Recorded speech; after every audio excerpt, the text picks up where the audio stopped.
Hi guys, it's Tamara from Social Media College, and this is my follow-up Q&A following my recent masterclass. So I've got my cup of coffee and I've got a list of questions, and this is going to be my coffee Q&A. So I'm hoping to get through all of the questions that were asked. It was really an awesome masterclass and there were so many questions, but I know that in this list, I think I answered some of them. So let me see. In terms of getting more information about the social media marketing course, definitely touch base to the webinar organizers. They're the ones that have all the information. They can sit down with you. And if there's anything that from this Q&A really triggers your interest, get in contact. But let me see here. So here we go. So one of the questions that Tamara Siegel actually asked was, does Facebook and Instagram and all of the platforms that use paid media do the segmentation for you? So yes and no is the answer to that question. What you're going to learn when you learn to be a social media marketer is how to do that segmentation. So the platforms will do segmentation, but you still have to know what you're looking for, because the wealth of data is really immense, especially in the Facebook platform. And when I say Facebook, I'm talking about Facebook, Instagram, right? Because Facebook has bought Instagram. So it's all connected. So whenever I say Facebook, just assume that I mean Instagram as well. So there's so many data points available for audiences and tracking behavioral, tracking behaviors on websites and things like that. That is all available. And yes, it does segmentation for you, but you have to first set it up. You have to tell the platform what you want, and then it will do it for you. So it's when we talk about Facebook being really intelligent, it's intelligent to a point, right? It's still dumb until you tell it what you need it to do. So yes, it does the segmentation, but you still need to tell them what pieces of segmentation you want to pull out of it, because there's so many different data points in there that you really have to know what you're looking for. And that all just comes back to when you go out to plan your campaign, you will identify the metrics and the audiences, before you actually go into Business Manager and create that campaign in Business Manager. I use a pen, I use a texter and a big piece of butcher's paper, because I love just doodling, and I'll just map out each step and I'll go add, goes to landing page, goes to thank you page. And then around that, I'll go, so this audience, I'm like, okay, people who click on that ad, they go here, and that's the audience I want, and this is the audience I want. To see how I have to still identify the audiences that I want, because I can tell Facebook that I want everybody who landed on my website, and it will give me that. But I can also tell Facebook that I just want the people who purchased from me, and it will give me that. So see what I mean? You have to kind of tell it what you want out of it. So yes, it does segmentation, but you have to give it the brief, if that makes sense. Okay, so next question. Can you explain the technicality of tracking customers from social media to your webpage? So this all has to do with the Facebook pixel. And you might hear that term thrown around, and what is a Facebook pixel? Now, a Facebook pixel is essentially a little piece of code that is connected to your social media ad account, right? And the ad account is where all of the data sits. And when you get one of those, you activate a little pixel, and then it has a unique code on it. Think of it like your fingerprint on Facebook. You only have, you're the only one that owns that pixel. And you can put that pixel on any assets outside of social media that you own.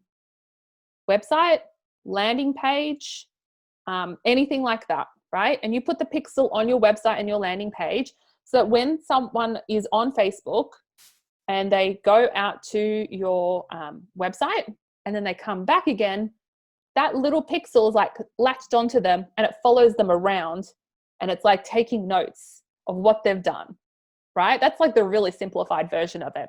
And then it reports back to the ad account, and that's where it's collecting all that information. So that pixel is super important to be able to track people and data, and for you to be able to understand how you want to retarget people. So you could then say, okay, everybody who went to the website, I want to retarget. So that pixel will say, okay, every single page that's everybody hit, I'm going to send that information back. And if you said, okay, I just want to create an audience of people who have already purchased from me, then that pixel is going to say, okay, I'm just going to send back the data of everybody who got an order confirmation, right? You know, when you buy something and then you get a page that says either thank you or, you know, order received. So that's the page that people will get only if they've bought something. I won't get an order confirmation page if I have not bought on that website. So I'll put a pixel with an additional little bit of piece of code that says purchase. And then in order for me to create that audience, that pixel will just tell me only the people who got that page will form that audience. So that's how you do it. And it all relates back to that Facebook pixel. So I hope that answers that question. Let's see. How can I get more followers on Instagram? So this is kind of like, there's no hard and fast rule here. There's so many opportunities to get followers on Instagram. But the biggest thing that's going to be key to your success is a strategy, right? I can sit here and say, yeah, hashtags and content and all that stuff. And it's really great. And they're great in isolation. They're great little buzzwords to use. But you really have to sit down and say, who am I as a business? What do I sell? Who does that appeal to? Who are my customers? Who am I targeting? And not just who am I targeting, like demographic wise, like women 25 to 35. I want to give them a name. Like, what's the type of people? Are they stay-at-home mums? And what other issues do they have? Like, what do they go through in life? Because the more I understand my audience and what's happening around them, the more I can relate to them, right? So not just demographical information. Think of someone who's like super busy in life. If your audience is like a busy young professional, and then you want to give them something that's very lengthy to read, and then they have to answer a million questions, like they're not going to do that because you've just identified that they're super busy. So you need to ensure that whatever you give them fits into that lifestyle, right? Something that's quick and fast and they get an answer right away. That's the same. That's what you will learn about in terms of creating that strategy, right? You'll learn, who are you targeting? What are their, like, what is the buyer persona? So, you know, what are the situations that they go through? What are the issues that they encounter? Who helps them make decisions, right? So sometimes people just don't make decisions on their own, buying decisions. They have a husband or a wife that they have to consult. And by knowing that, that's going to help you put together a content strategy to talk to them. So when you talk to them and you create content that resonates with them, they're more likely going to engage with your page. They're more likely going to follow your page, and they're more likely going to tag their friends in posts and things like that. Now think about it. There's also, the more people engage with your page, the more that appears in other, like their friends' explore pages, and then you're exposed organically to other people. And then that then helps attract more people to your page. And again, it's not about getting more followers, right? But again, it's like you bring them in and then you get kind of more followers because you're talking to that audience and you're engaging with them and resonating with them. So I don't want you to focus on number of followers. I want you to focus on the right followers. There are people who make more money with small, targeted audiences, the right audience, than with 1 million people following them, regardless of who they are. So that is a strategy that you have to put together. You have to understand who you're targeting, and then you have to then come up with a strategy in terms of a content strategy, what you're going to talk to them about. Hashtags form a part of that strategy, absolutely, in Instagram, because it is a used tactic, but it's a tactic. It's not a strategy. So it will form part of your strategy. It'll be a tactic that sits under that strategy, but one of many elements. And that is, once you have that strategy, then you execute on that strategy and being consistent and posting consistently, but the right content to the right people and the right message at the right time. That is when you see exponential growth on Instagram and all social media pages. Next question from Lucia. Would you suggest using a landing page in Instagram bio to drive traffic for healthy lifestyle, nutrition type of business? Okay, so Lucia, I think I answered this question on the masterclass, but I'm just going to answer it again because it's a really good question. So yes, your bio really on Instagram really needs to be optimized, because people will come to your page, and if you're very vague in your bio, it won't resonate with people, right? People just, if it's very general, then you're talking to nobody. So how do people know that this is like the page they should follow? And part of that bio is optimizing the actual, you have a website section, right? You can put one URL into your Instagram bio. So it's super important to put the right link in there. So there's a couple of ways that you can do this. You can either have a landing page that might branch out to a lead magnet. And that way, as your business can start collecting leads. So the lead magnet might be some piece of information that people can download, right? So in the bio, you'd say, hey, click on this link, get 5 healthy tips to lose weight in 10 days. Click on the link, collect leads. Other people use little tools like Linktree when they have multiple things to promote. Now, only do that if you have multiple things that are the right things, and if you're the type of platform that is more concerned about traffic than generating leads. If your main objective is to generate leads, you want to be very targeted and don't give people the option to go wandering around. Give them a landing page with a single message. They click on it, they go on the page, they don't get distracted by a blog and a this and a that. How many times have you veered off somewhere and then someone called you or you're running late and you just shut the window? You don't want that. And the landing page provides a very simplistic pathway and it has no distractions. And then it's like, you get this, fill in the details, we won't bother you. That's the end of your experience, and we'll email you the PDF or whatever it is. So definitely take advantage of that Instagram bio, and yes, send it to a landing page. Next question by, let's see, Anonymous. If you retarget people with ads, but they choose to ignore them, will the ad remain visible in their feed until they click the ad, or it depends on the ad duration? So this is kind of like a multi-pronged question. So if you retarget people with ads, but they choose to ignore them. So I visited someone's website, I get retargeted with an ad, and that first time I see the ad, I don't do anything with it, right? The question is, will the ad remain visible in their feed until they click the ad, or it depends on the ad duration?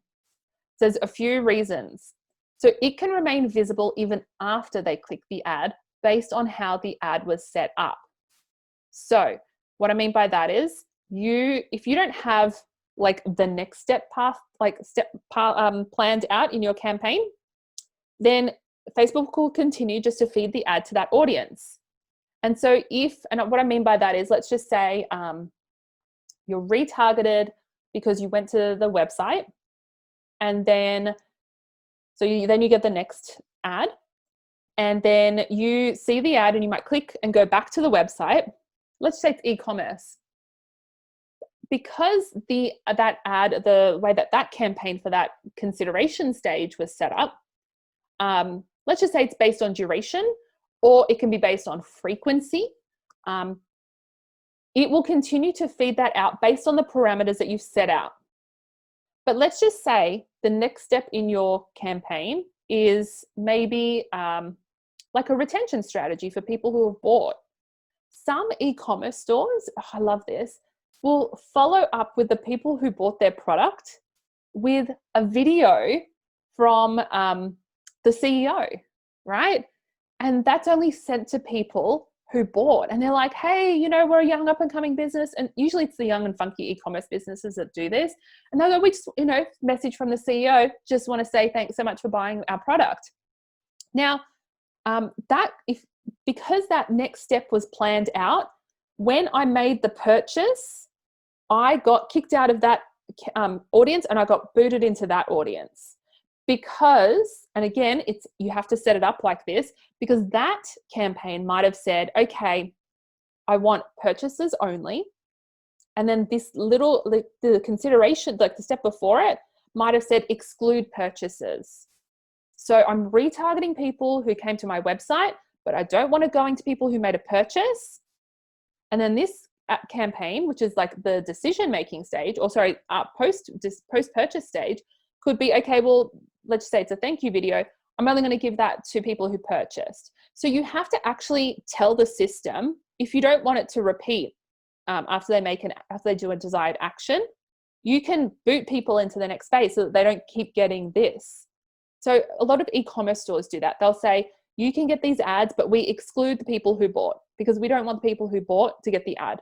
So that means if I come back and I buy, I'm not in that audience anymore. I get tagged to the purchase and I'm over there, or I don't get served an ad at all. You have to set up the parameters, and it's not just duration. It could be like an exclusion that you have in that particular way that you've set up that audience, if that helps. But there's so many combinations. Like this, you can be so tricky with this. Like, so you can really send people on really tricky pathways, which is really cool. Right, let's see. Okay. So someone's asked, would you say that with Google, clients do a search to find something, so in a way they are looking to buy or want to learn more? So our ads will pop up when they are looking for us. Oh, this is a lengthy one. Oh, hang on. Gotta find it. But with Facebook and Instagram, they might not be looking for us, but our ads show up because they are based on their interest, backgrounds, or data. Exactly, right? Different modalities, different awarenesses, right? Sometimes we go searching for something. We understand that we have a need, we have a problem that we have to fix, and we know what we want, right? And in other cases, you can still target people based on what they want, but some of these decisions are time-based. Getting a divorce, right? You don't do that all the time. So it's hard to target people when they're in a particular situation because they don't need your product or service until something happens to them, right? People don't need a wedding planner until they get engaged. Luckily, that's a targetable interest. So you could actually advertise wedding planners on Facebook, but think about like divorce lawyers, personal injury lawyers, right? You don't need a personal injury lawyer until you get into an accident. So you can give me ads on Facebook all you want, but really that's not going to, like, you can build up that, and that's building brand awareness and brand advocacy, and that's great. But, only really like lawyers that have big budgets will do that, because if you've got a small targeted budget, you're better off, competing in the auction for the keywords in the Google search process, because something has to happen to me before I need that product. And there's quite a few situations, for that to happen. A conveyancer, right? You don't need a conveyancer until you buy a property or sell a property. So there are interests in Facebook that kind of say, are in, tendency, they're interested in real estate, but if you have a small budget, it might be better for you to, and conveyancing is a very competitive word, right? It'd be very expensive for every time that word is put in, but that the people who bring up that word are in the market, right? They're looking for a conveyancer, whereas it might be a little bit cheaper here, but the people, like some people just have an interest in real estate. It doesn't mean that they're selling or buying, right? So your ads will go out to people that aren't necessarily in the market to buy. And that's where the differences lie. So you really need to think about who your audience is and when and how they make that decision to buy from you. The Daily Edited, that is a leather gift store, like a leather goods store where you can personalize, you can get like gold embossing and get your name like on a laptop case made out of leather. Like that's something that, they might do both, because people actually Google gifting, corporate gifting, right? So they might compete in Google for corporate gifting, but then their pictures are so beautiful that if you see those photos, there's so many different uses for it that you would be enticed to buy anyway. So you could be corporate gifting, which is a very timely thing. So it's very hard to target that. But if you see something pretty, you're like, ooh, I want that wallet with my name on it. Or, oh, it's someone's birthday, so I might think of it to buy them that. There's so many different opportunities in that regard. But for these other, services, not so much. So hopefully that answers that question. Okay, so I think I answered this one in the masterclass, but let's go through it again because it's a really important one. So what's the recommendation percentage of similarity in a lookalike audience. This one is really interesting because traditionally the answer would be 1%, right? So the way a lookalike audience works, for those of you that don't know, is if you have a custom audience, and a custom audience is data that you own, it could be people who bought from you, it could be a customer database, it could be people who did a particular action on your site. So it doesn't even have to be purchase. It could be like add to cart or viewed a particular product, right? Because it was on your website, you own that data rather than an interest. So if you have a little custom audience, you can create this thing called a lookalike audience. And all it is you have to have like at least 100 people in this audience, although Facebook likes 1,000. And then what happens is Facebook will go, these are all the things that are similar of everybody in this audience. Pardon me. So based on that assumption, to create an audience over here of people who don't know you, I'm going to use the same things that are common and find people that have the same commonalities and create a big audience for you. And that's called your lookalike because it looks like this audience, right? But it's people that don't know you. It's a cold audience.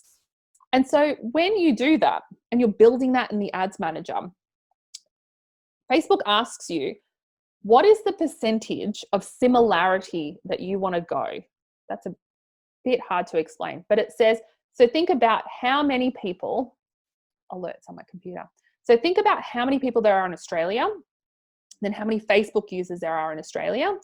And then it says, okay, so think about the custom audience sits in the middle and they're like, okay, so then there's the audience that sits like the closest to the custom audience. They're the closest in similarity. That's like 1% out, right? And then the next audience is 2% out, right? And that's a bigger audience. And then 3% out and 4% out, right? And as you keep going out and out and out, there's less similarities, like there's less match, right? But there's still some match. Now, when Facebook launched this, everybody went straight to 1%, right? You can only go in percentage increments. Everybody went straight to 1% and it did so well. Facebook has evolved and their algorithm's super smart now. And now people are testing out other percentages. So I actually create multiple audiences and sometimes I'll stack them. So sometimes I'll run one ad set with 1% and then I test it against the ad set with 2%, right? And then I test it with ad set. And when I say 2%, it's not the 1%, it's the 1 to 2%. So it's just that one. Then it's like 2 to 3%. And I might test them all against each other because sometimes the other ones perform really well. And then what you can do as well is you can stack them. You can stack each percent and make a big audience. If you've got a lot of money to burn, you might want a big audience because your campaign's going to run for 6 months and you need a lot of people in there. So it used to be 1% automatic, and I still go to that as a default. But definitely test out other percentages because especially once you get to a broader audience and you let Facebook do its thing, Facebook has that much information on us all now, and the algorithm over time, they keep optimizing it and developing it, and it's so much more intelligent now. So sometimes if you just give it like 3% or 4% from 0 to 3%, and you give it a nice big audience, it will learn itself. And that's where the whole platform is going. So definitely do some tests when it comes to that. Let's have a look at next question. The target of social media sponsors are selected according to the interests of each user. In theory, social network are for 18%, products and services for children like toys has less reach on these websites. Hang on, let me see. Target of social media are selected according to the interests of each user. So yes, you can pick your audiences based on interests. In theory, social network are for 18 plus, product service. Okay, so essentially the question is, how do you sell toys for kids when there's an age cutoff, right? For Facebook. So it's actually, so the cutoff for having a Facebook account is not 18 plus. I'm pretty sure it's like 13 plus. Or 16 plus. I think on Instagram it's 13 plus.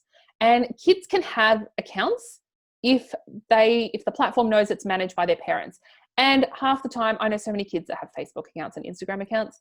My 6-year-old niece has a TikTok account. So technically, I'm sure she's not allowed to, but they do anyway. But here's my question to you. Who's going to buy the toy? Is it going to be the kid, or is it going to be the mother or the father, right? This is how understanding your audience is super important, because it could be a kid's product, but that's not who the decision maker is. That's not the person who's buying it.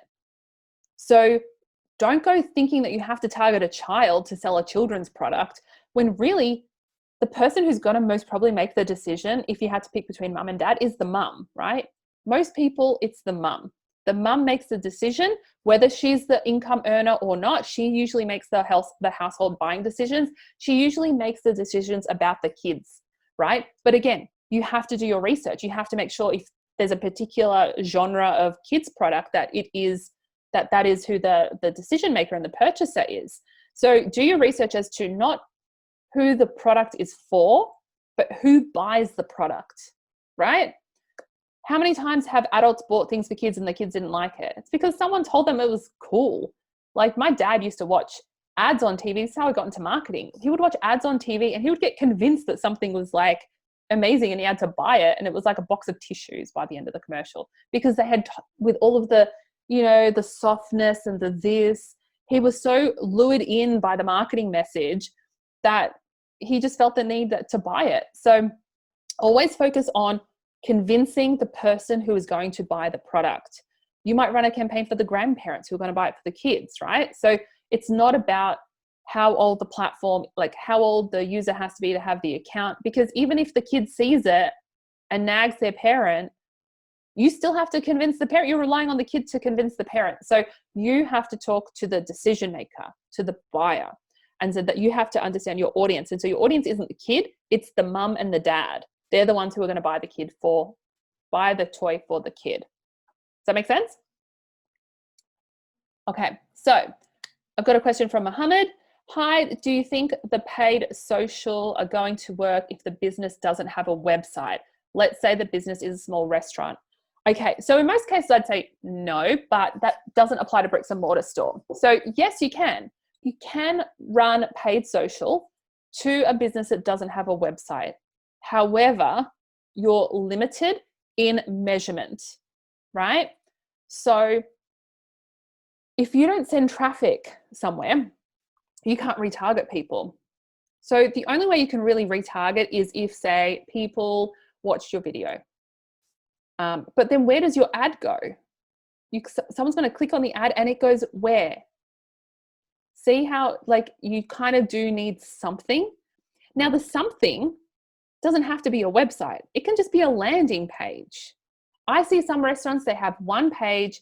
It has a photo of the restaurant and it has phone, here's the address and here's the phone number. Now, my question is, in this day and age, why do you not have a website? Now, you don't have to have a big fandangled website, but if you're a restaurant, you would want to really talk about the different things you have. You want a menu available on the website. And yes, I know that Menulog has that, but the thing about Menulog is you can't track people who view your menu, right? So as soon as you rely on too many third-party platforms, you don't have control, okay? Even advertising on Facebook, it can change tomorrow because we don't own it. Hence why having something that you own, your website, is really, really important, because Facebook could die tomorrow and then you're out of luck. You're completely screwed. So you really need to look at having a digital asset that you own so that you can collect data. The other things you can do is you can take bookings direct off a website. They can book directly with you. You can use that platform to talk about specials and stuff like that. There's so many things that you can do when you have a website. But again, it doesn't have to be a website. It can just be a one-page landing page. Like, there's very simple ways to achieve the same thing. And I think that's it. Oh, just opened up some random things. I think I'm going to quickly... All right, I'm going to touch on a couple of questions that I covered in the masterclass in case you've forgotten. So one of them was around which CRM do I prefer? That was asked again by Tamara. No, this was asked by Nicole. She likes to use ActiveCampaign, as do I. I love ActiveCampaign. I think it's the most affordable. And I know MailChimp is free up to a certain amount, but at some point you have to upgrade. Now, ActiveCampaign is great because it's really easy to use. And when you do have to move to a paid platform, it's really affordable. And it looks like Nicole sells a course of some sort. So she uses a platform called Access Alley. And Access Alley is great because it's kind of like combines 10 different products in one. And it allows her to sell her, it's like it allows people to actually complete the course, and has some great functionality in terms of being able to open up certain chapters that you can offer as a lead magnet. So if you have a course, you can offer somebody, say, a chapter of that course for free. And then, you know, if they do that chapter and they love it, they might just buy it. So I think that's a really great combination of platforms to use. And I think that's everything, guys. I hope this was really helpful. If you've got any other questions, please feel free to send them through and I'll be more than happy to answer them. But I hope to see you guys. Like, social media is such an interesting topic. I can talk about it for years. And I mean that literally for years. And the great thing is it's constantly evolving. So if you're going to study it, you really have to have a passion for it, because what you learn today will change. So you will learn the foundations, which is what won't change, the strategy, right? And then the cool stuff up here, the channels and the IGTV and the Facebook Lives and all the fun stuff, that stuff changes over time. But because you will know and learn the foundations of social media strategy, right, that's going to help you navigate when every time a new platform comes up or a new feature comes on board on one of these platforms, you're going to know how to bring it into your business strategy and your marketing strategy, and then be able to be super, effective in being able to build and grow your business, and do that for other people if that's something that you want to do. So you really have to have a passion for it. And I do. I love it. I love that things change all the time. So it's something that you'll always kind of learn, and it's never stagnant. So it's a really great industry to be in. So I really encourage you guys to learn more. Okay, see you guys.